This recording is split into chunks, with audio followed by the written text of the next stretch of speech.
Good morning साथियों, मैं Basant Kumar Pandey.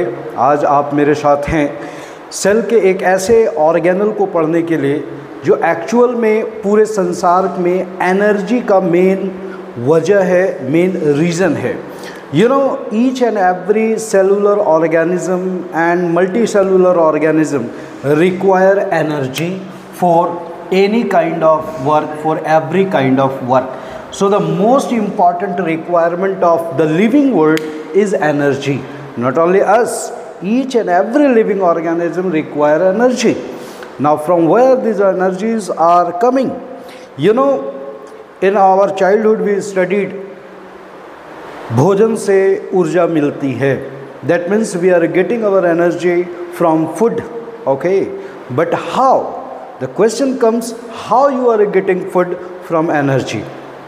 नाउअडे if you are in class 9th you are going to study the cellular organelle, but if you are in class 10 you have to understand that what the food we have eaten is actually got digested in our digestive system, got absorbed by the blood in the blood circulatory system.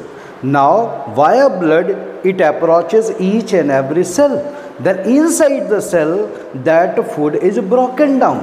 ध्यान से समझेंगे, हम जो भी खाते हैं वह भोजन सबसे पहले हमारे डाइजेस्टिव सिस्टम में वो डाइजेस्ट होता है। डाइजेस्ट होने के बाद वह स्मॉल इंटेस्टाइन से एब्जॉर्ब्ड होकर के, स्मॉल इंटेस्टाइन में विली प्रेजेंट होता है, विली उसको एब्जॉर्ब करता है, वहाँ से वो उसको ब्लड सर्कुलेटरी सिस्टम में भेजता है।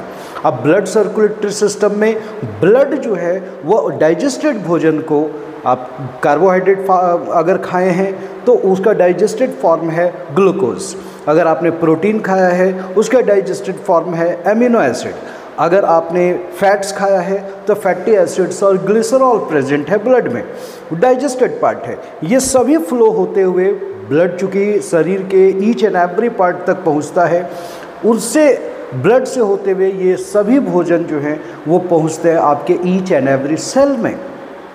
सेल में पहुंचने के बाद सेल के अंदर एक स्पेशल ऑर्गन है जो आज हम लोग पढ़ने जा रहे हैं, वो उस भोजन को ब्रेक डाउन करता है और अल्टीमेटली उससे एनर्जी प्रोवाइड करता है।